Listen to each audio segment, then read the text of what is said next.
so much for joining us today on Feelin' Good, sponsored by Warren County Community Services. I'm Shelley Abrams, your host, and I'm delighted to be outside on a day like today, a beautiful, beautiful day. And I'm even more delighted to introduce you to our guest today, Bob Viney, who is, for all intents and purposes today, a man with many hats.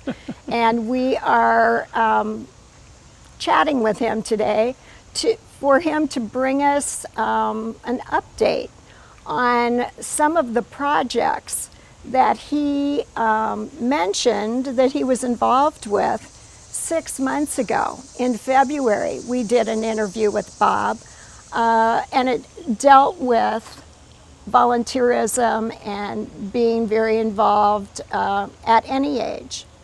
And what a difference 6 months can make, correct? That was February, and here we are 6 months later. And so I just wanted to hear about some of the current projects you're working on because they're very timely. And then some of the future projects that you're working on, some of which you completed during the past 6 months, and some that have yet to, see We're still fruition. Working. Right, exactly.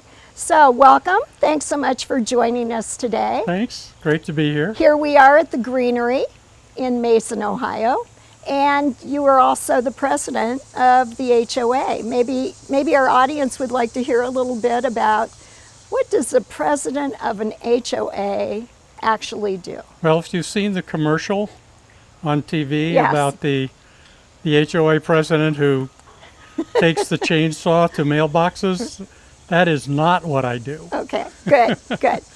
But one of the biggest things we did was study the COVID-19 safety requirements that the state and the CDC put out for community pools and community gatherings. Because we're here on the patio of the clubhouse, Right. where we normally have a lot of community activities. And sorting our way through that, and then getting the guidelines established, getting the signs posted on the pool, on the clubhouse entrance, getting all the signage that people have to make to indicate that they're aware and they're taking responsibility. Because as the HOA, while we wanted to provide these facilities for the community, we don't have the ability to assume financial liability if somebody comes and gets sick. So while we followed all the CDC and state health guidelines, Right. people still have to accept personal responsibility to participate. And knock on wood, that hasn't been a problem. Here we are in September. We have about a week left of the pool season. And so far, so good. People have enjoyed the pool and haven't had one report of anybody contracting a virus infection from our clubhouse or our pool event. So, Well, as a resident of the Greenery, I have to say that I appreciate what the HOA and all the officers actually do, because I don't think people realize until there's something that kind of resets reality. I don't think they realize how much goes into just everyday activities or amenities that in years past you might have taken for granted. And yet, in this particular year of 2020, nothing is to be taken for granted, that's for sure. well, just thinking about the pool, a lot of people like to use it during the summer. We had a pretty typically warm summer and a lot of dry days here in August. And as I have driven around the community doing census interviews, I've gone to a lot of apartment complexes with pools that never opened Yes. because the HOA didn't want to take on any liability or responsibility, and probably didn't understand or didn't do their homework in terms of what they could do to still make those available to the community. We just looked at it as our responsibility was to try to open safely if we could. And when we looked at the requirements, we believed we had an approach that would enable us to do that. Very good. Which leads me very nicely, thank you, for mentioning the census. And this year in 2020, every 10 years, the U.S. Census is taken. And once again, I have to say I admire the fact that you stepped up, you volunteered to take on this role as a door-to-door census taker.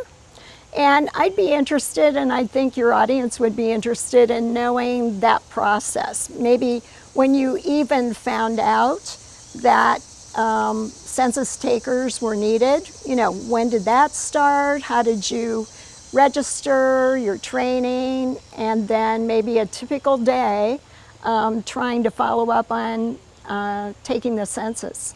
Well, I started in March, I think, when I first saw an NPR radio commercial or got an email or something like that that said they were looking for volunteers. And, I know how important the census is. We only do it once every 10 years. We just count the residents in the country, and it's used to allocate the 435 members of the House of Representatives by state, depending on whether states are increasing or decreasing in population. So Ohio previously, I think 10 years ago, lost one congressman. But if you don't complete the census, in your state and your neighboring states do, you have an opportunity of being at a disadvantage. But in addition to that, the really things that get down to the community level Right. are the allocation of gas tax revenues that the federal government collects from every gallon of gas that's sold. That's the biggest tax we pay on gasoline. It's not the state, it's the federal. And they reallocate that back for roads and infrastructure improvements based on population. The federal money that comes to help schools, help hospitals, help senior programs, all is allocated on the basis of population. So you're really helping our state and the community if we get the census accurate. And with the pandemic, I felt like they're probably not going to have the normal volunteers they normally have. Right. Because a lot of them are usually the elderly people that can take the time off to do that during the day. And even though I'm 71, I felt like I could protect myself adequately by wearing a mask and distancing and doing most of the interviews outside. So I decided to raise my hand and volunteer. So what was that process like in terms of, it wasn't just a matter of checking a box and then say, okay, you're chosen. There was more to it than that, wasn't there? I had to go through a background check because you actually become an employee of the U.S. Commerce Department, which is responsible for the census. And I had to take the oath of office to support and defend the Constitution again. I took it the first time 54 years ago. And that was when I was at the Naval Academy. Okay. So I had to take it again as a census taker. And then I had to go to a half day of training. But then they issued you a phone. Everything's on the phone these days. Actually, the first time, didn't you say this is the first census that has actually been done? Yep, first census that's been done on the phone. Okay. And so you had to learn all the procedures, but then you had to learn all the software too. So there was the training program is automated, and you could do it when it was convenient for you. But I think it was about 15, 16 hours with questions at the end to test your knowledge that you had to pass and so forth before. And then there's a final certification where a supervisor goes in and checks out your knowledge. And then that was it. I was able to start handling door-to-door cases. So when you receive your assignments, how are they assigned to you? And do you have a preference to try to stay closer to where you live, or how does the assigning work? Well, I think there's 1,800 people like me in the Cincinnati-Dayton region Right. that are doing this. Uh-huh. And I think that they try to keep everybody pretty close to the area where you live just to minimize the time and expense of paying people just to travel. So they are concerned about how they're spending the public money on this. Right. But so you did volunteer to sign up, but you do get paid. yeah, you as a result. do make an hourly pay, Uh-huh. and they do pay you for your travel on a per mileage basis. Okay. But now that we're almost done here, I think I saw that we're at the 93% or 94% level. It's got to be finished by September 30th. So they've already started asking people to go volunteer in Dayton, where I've gone a couple of times, and then Toledo, where they are a little behind that. Lexington, Kentucky is behind that, and even as far away as Louisiana. They asked for volunteers to spend a week in Louisiana.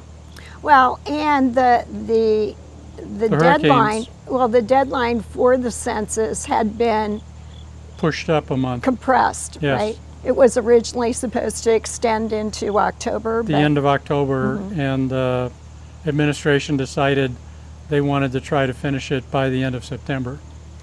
So that's what we're working towards. But it really is important to the community, and so I viewed it as just one of my community service volunteer opportunities. Right.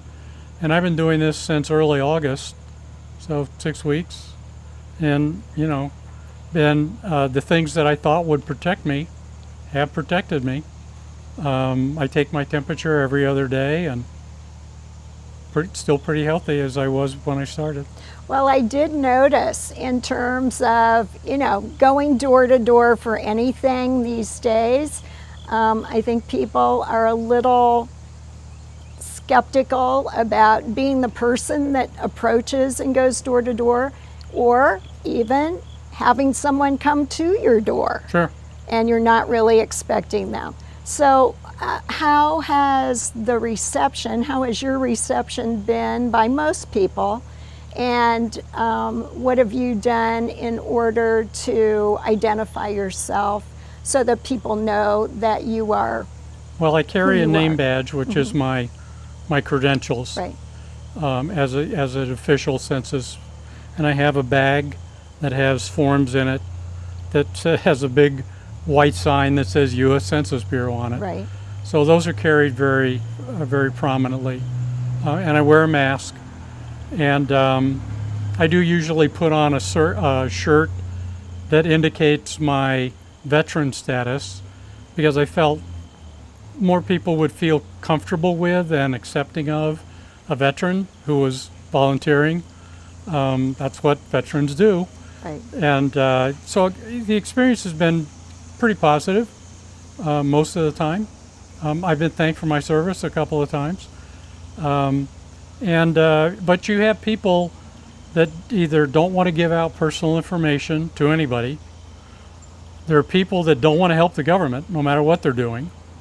And I've had a couple of those. And I just try to get them to focus not on the big G government, but on the little C community. And to say, this is about helping the community. And really the most important thing I need to get is the number of residents. That's really all we're asking for. We don't need personal information. Now, there's personal information that is gathered because it helps with assigning money for certain programs like minority business development programs from the government, from the Small Business Association. Those are allocated on the basis of what's our minority population. So there are questions about that. There's questions about age. As I said, senior programs, but also preschool programs. So knowing the age of people is helpful to that work with some of the programs. Right. But if people are uncomfortable doing that, I just say, don't share it. Just let me know how many people live here, and that's adequate. And they can still go online. They can still go online. They can do it by phone, and they don't have to do it door to door. But a lot of people I talk to would say, "Oh, I'll go online. I'll do that later." And of course, later never comes in the busy lives everybody has. So I will say, when I follow up with people and they say, "Yeah, I know, I meant to do it, I'm going to do it," I say, if we just take 5 minutes now, we can save you forgetting or, having to take time away from family things to do it. Right. You have 5 minutes, so we could do it now. Right. And a lot of times people will say, "Okay." Oh, very good, very good. Well, you mentioned that you usually wear a shirt that designates that you are a veteran. And actually today you have the U.S. Submarine Force Silent Service logo on your shirt. Well, I was out doing census interviews before we did this. And your hat says the USS Cincinnati. And so I know there are stories that go along with those two insignias. So that leads us to the next project that you're working on, and that is more of a future long-term project, is it not? Well, yeah, it started 5 years ago, if you can believe that.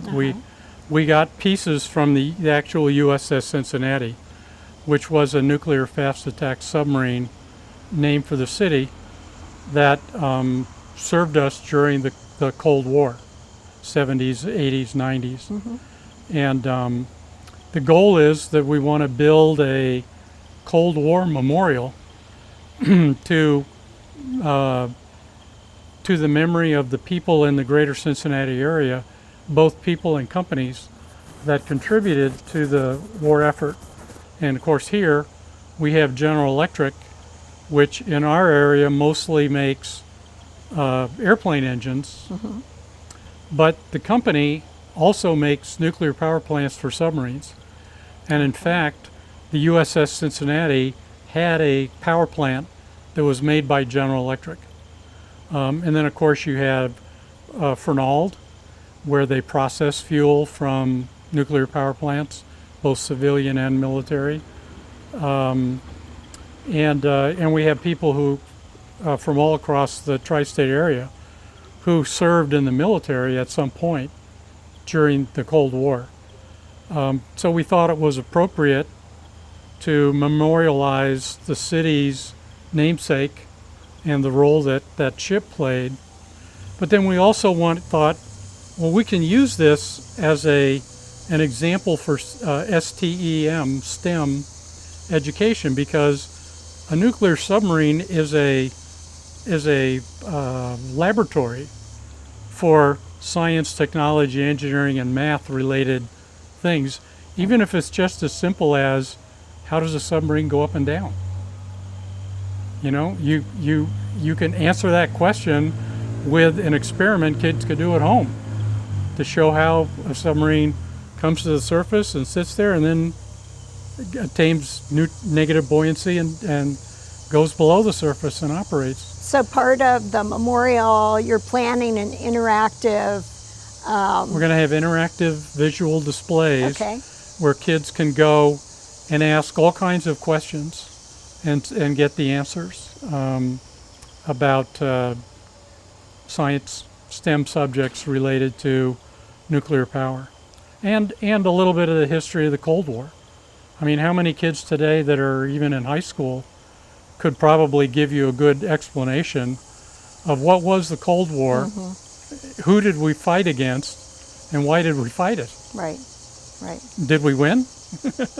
Exactly. I just read a post right before we came over here, and it was a prominent journalist who was saying she was amazed to hear how many students did not know, how many high school students did not know the details about the Holocaust.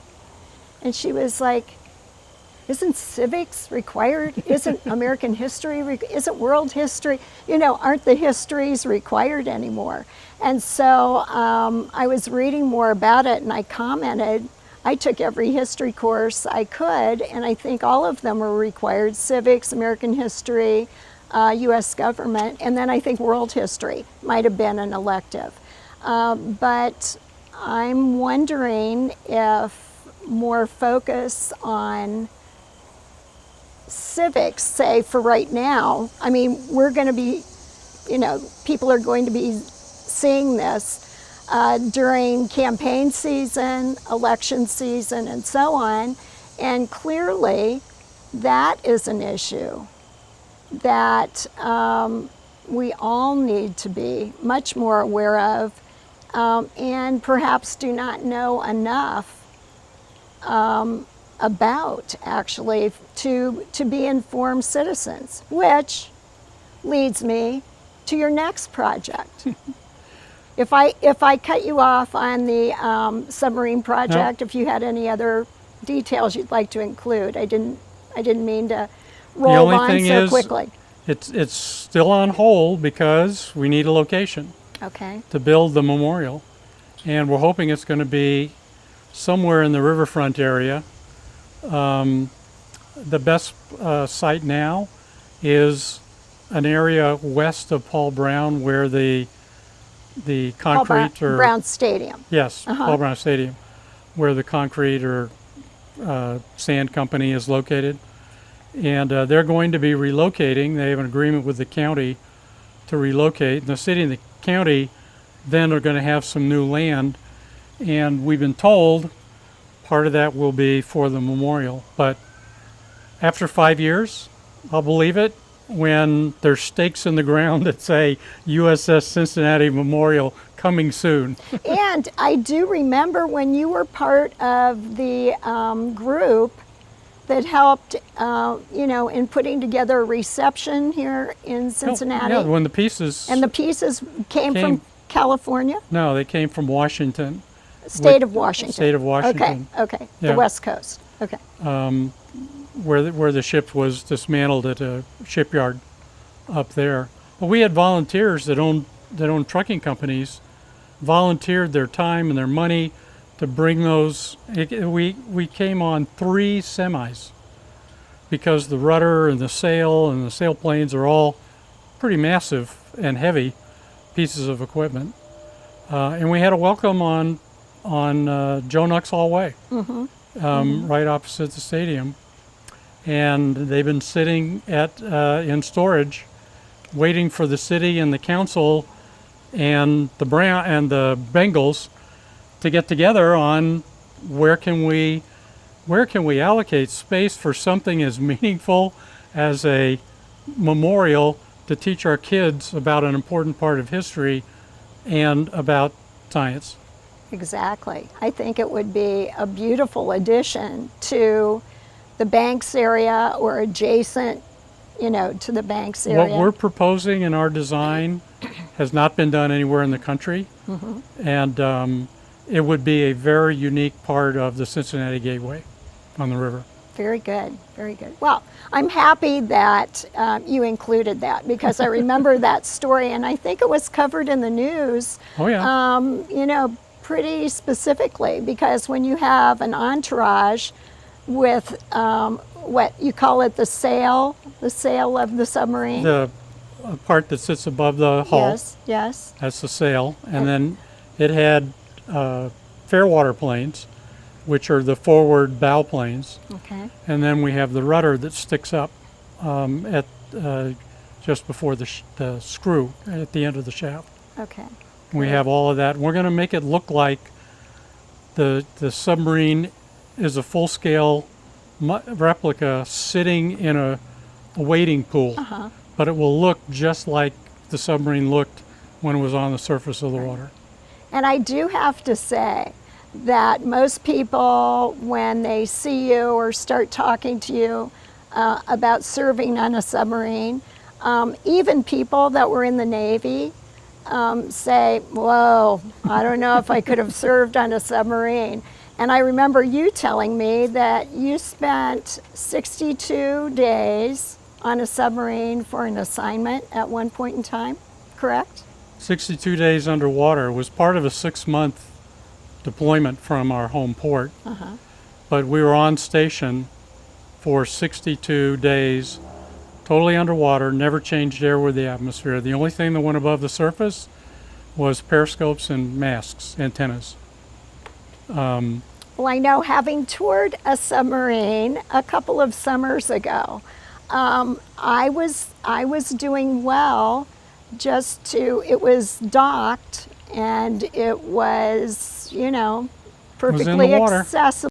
It was in the water, but I grew much more appreciative of what it must have been like to live on a submarine for one day, let alone 62 days submerged. In kind of a war zone. In kind of a war zone. So I just admire submariners more and more the more I get to know about. They're the best. The mechanics. Okay, there we go. Very good. So a shout out to the submariners that see this program. Okay, so let's go further into another realm. And we were alluding to election time. We're in the midst of campaigning now. The election is coming. And even in the Art magazine, which I just received this week, there was a significant page by page, state by state detail of planning to vote, when you can apply, even a ballot. An application for a ballot, for an absentee ballot. So if you don't want to go vote in person, you can vote absentee. It's been an ordeal in past elections, even more this election. And you step forward once again in a special role. Would you like to tell us what you're going to be doing? Yeah, I'm sure all of us watched a lot of the voting pictures from the 2018 midterms and even some of the primaries this year. Lines that went out, around the block, went for a mile, people that waited 4 to 6 hours, largely because voter turnout's higher. There's more interest in this election, but they also had fewer volunteers during those periods. So, if in a national election, that's when we get the most voters out. We've got a COVID crisis on, so I thought, I know a lot of people that normally would volunteer to be poll workers are older than I am, probably not as healthy as I am, and they may not feel safe sitting in that role all day. Right.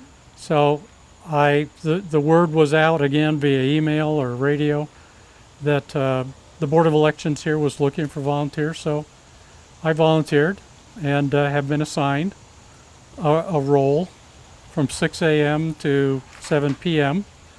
on election day. But I've also applied for an absentee ballot so that I can vote before I have to go. Right. Because that's not my normal precinct. But to get back to a little bit what you were saying about civics and history, there are a couple of quotes I always have kept in mind, and one was not attributable to John Kennedy, but he said it, and he said that in a democracy we get the kind of government we deserve, and if we don't vote and educate ourselves and make our voices heard, then democracy doesn't work the way it was intended by our founding fathers.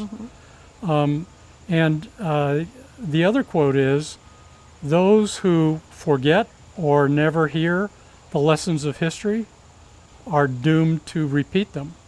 So again, if people don't know about the Holocaust or the Cold War, what was the Cold War? Why did we fight it? How did we fight it? What worked? What didn't work?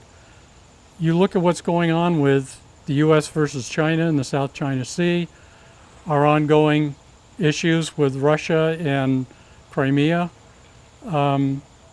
If we just look at those as, oh, here's a unique situation, no one's ever faced this before, we should try to figure out what to do. As opposed to, we fought this for 50 years, we know what worked, what didn't work, let's stay strong. Because these efforts by authoritarian regimes to expand their control can be effectively minimized if we do the right things. But so yes, I believe in democracy. I believe in elections. I believe in the Constitution and the Declaration of Independence. And I wanted to do what I could to help as many people as possible, no matter how they vote, get access to the vote that's not terribly inconvenient. It would be great if it was very convenient for everybody and everybody participated. But we have ways that are safe, they're secure, they've been proven to have almost no fraud in over our recent history, and in some states where they do all voting by mail. And I think people should be aware of how they can vote, and as you said, make a plan to vote. All that information is out there in a lot of places. Right. That's easy. And call the League of Women Voters. If you don't have a computer, you don't think you can sign on to a website, pick up the phone and call the League of Women Voters. They'll give you all the information you need. Right, exactly. So taking that theme of democracy and active, informed citizens, the importance of being informed with facts, you took that to heart.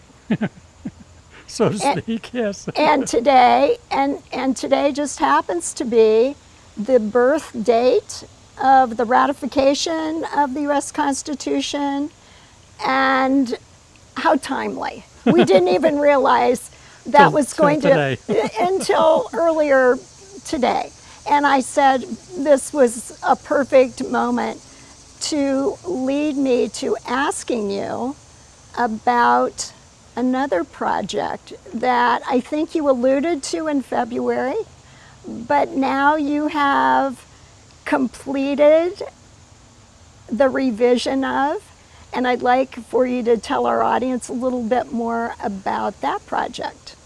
Well, back in 2016, I started a blog just to talk about policy issues in a nonpartisan way. Because I really, in listening to both sides and going to the websites of both parties, I really felt that neither party represented the needs and concerns of most of the country. They each represent about 35 to 40%. And there's about 20 to 25% that's really not aligned with either party, independents, or Green Party or whatever. And I saw that even in 2016 that we had become very divided in the country into partisan camps where people believed they associated themselves as Republicans, or they associated themselves as Democrats. They liked all the policies of the Democrats. They hated all the policies of the other party. And I came across some research where they asked voters questions, and for example, in regards to education, and they would ask the questions this way: Republicans want to cut the salaries of teachers and control and limit the scope of what's being taught, testing. The Democrats want to pay teachers more and expand the scope of what's being tested. And they put that in front of a mixed group, and the Republicans supported the Republican side and the Democrats supported the Democrat side, almost in line. Then they took another group and switched it. And they said, Republicans want to pay teachers more and expand what's taught, and the Democrats want to cut the teacher's salary and limit it. Same thing happened. The Republicans liked the Republican policy and the Democrats liked the Democrat policy. So I looked at that and said, we're losing our effectiveness as a self-governing country. So I started doing some research, and I created a course that I taught for 2 years, 2017-18, at 3 university adult learning programs. The OLLI program, Osher Lifelong Learning Institutes, at UC and UD, and then Miami University's Institute for Learning and Retirement.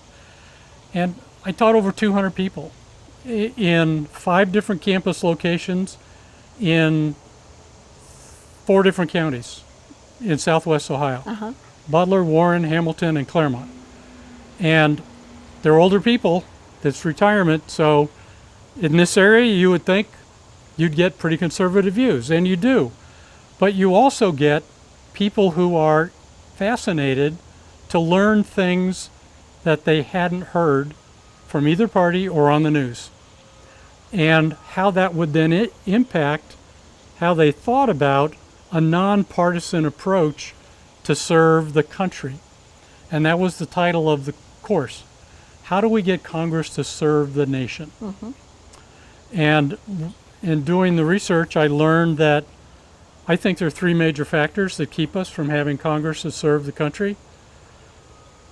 People want to serve their self-interest, to have a career. They have to make money, retire, become wealthy, send their kids to college, all that, all the above. And they have to do that from their position as a congressman. They don't get reelected, they lose their job. The second thing is partisan interest. If you don't fall in line with what the party leaders want to do, they can put you on the worst assignments. They can keep you from getting support from the party when you run for re-election. They can hurt you in a lot of ways, or help you in a lot of ways. So partisan influences become pretty strong. And then, of course, donors. The people that give you most of the money, you listen to what they want, and they're not going to support you in the next election if you don't provide some of the things that they're looking for. So the country's interests and the average citizen's interests are like 4 and 5 in a lot of, not all, but in a lot of our congressmen. So I thought, what could we do, if that are the causes, what could we do that would reduce those causes on the people who serve so that they would act more like the people who volunteer for the military? That they don't volunteer to get rich. They don't volunteer to serve a party. They volunteer to serve the country. And they serve alongside people who don't look like them and don't think like them. And they're the most effective military force in the history of the world. How can that happen in our country and we can't get 435 people to govern that way? So I came up with some changes to the Constitution that would change the rules in how Congress operates to minimize those 3 influences. And I call them citizen rules. And my thought was, the Constitution is currently a structure document. If you read it, it sets up the structure for the government and who has what power. It divides up the power, but it really doesn't say how to govern. It doesn't say how to make a law, how to budget, how to balance a budget. All those rules were left in the Constitution to the members of Congress to make up for themselves. And I think if most people look at the way they operate today, you'd have to say they make up rules that benefit themselves, their donors, and their party. They don't make rules that benefit the average citizen or the country. Well, if this is a country where the citizens are supposed to be the boss, shouldn't we be telling them how we want them to govern? Ideally, I would say yes. Right.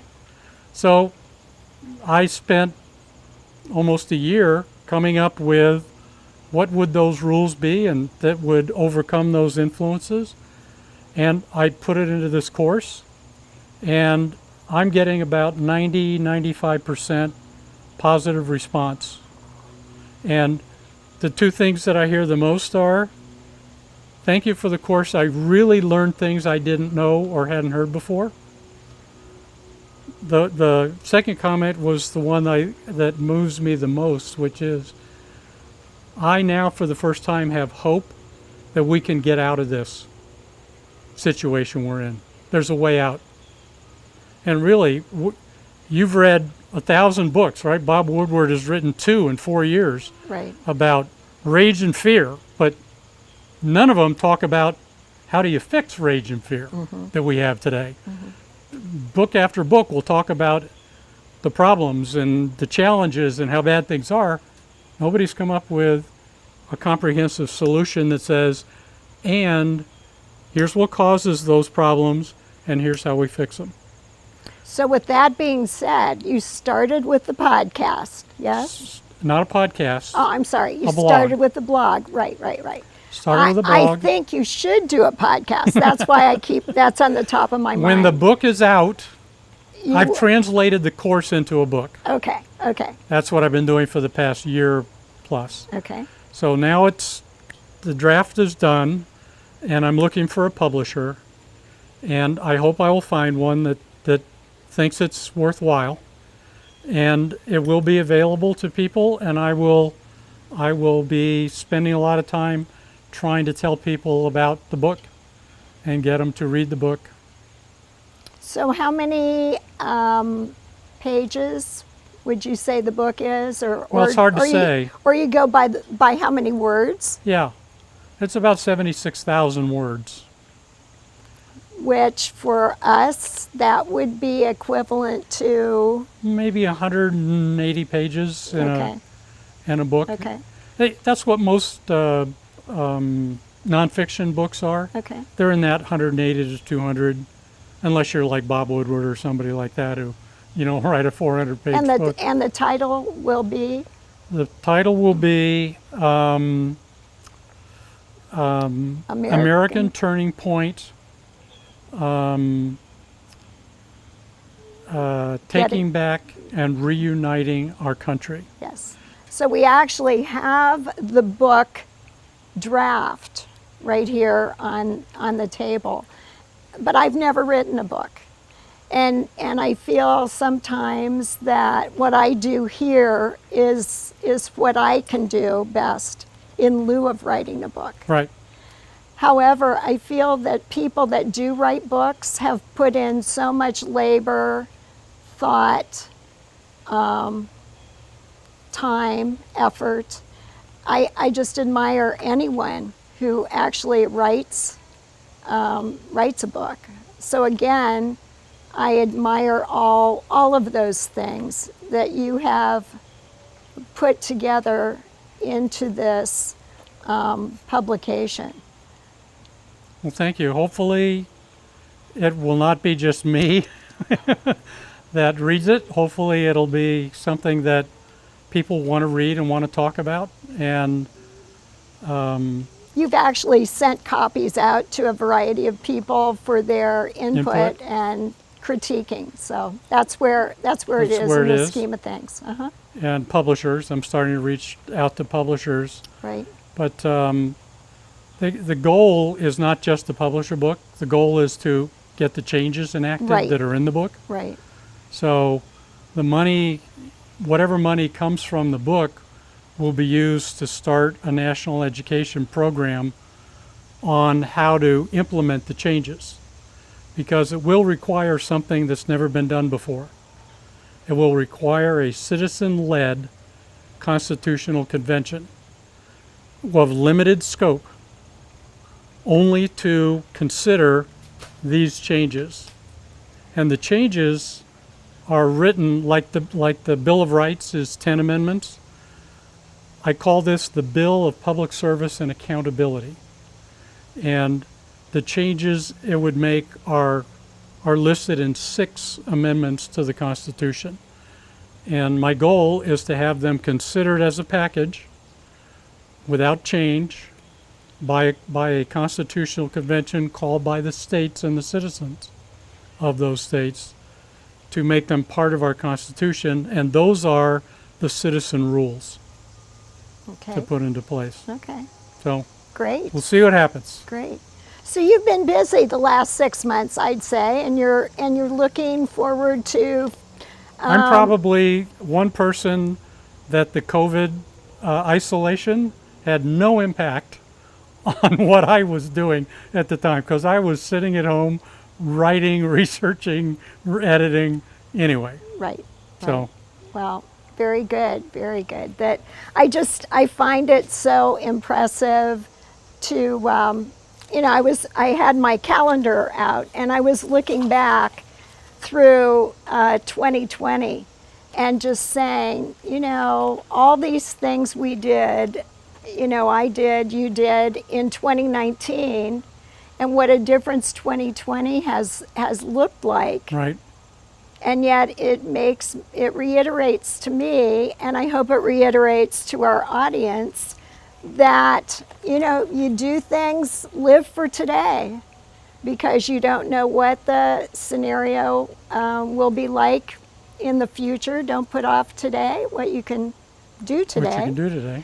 And also, as you mentioned, there is hope. There is hope for a brighter tomorrow, and I think this year has given us time to rethink and kind of reset maybe even some of our values of being so busy, going here, going there, going everywhere, that now that we've calmed down and we have limited choices, and we choose the things that we really value.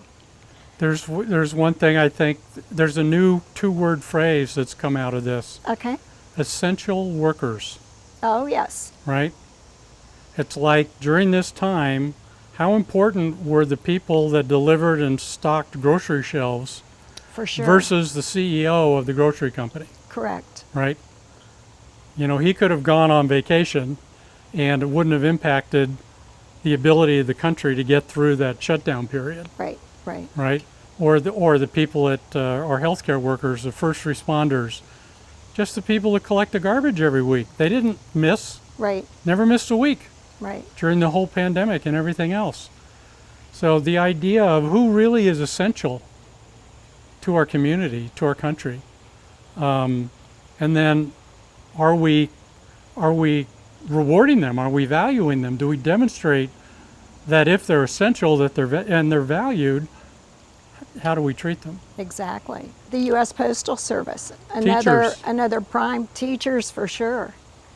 So we have much greater appreciation for all of the essential workers, and we're feeling good about the future, and we hope that you're feeling good as well. We'll see you next time. Bye for now.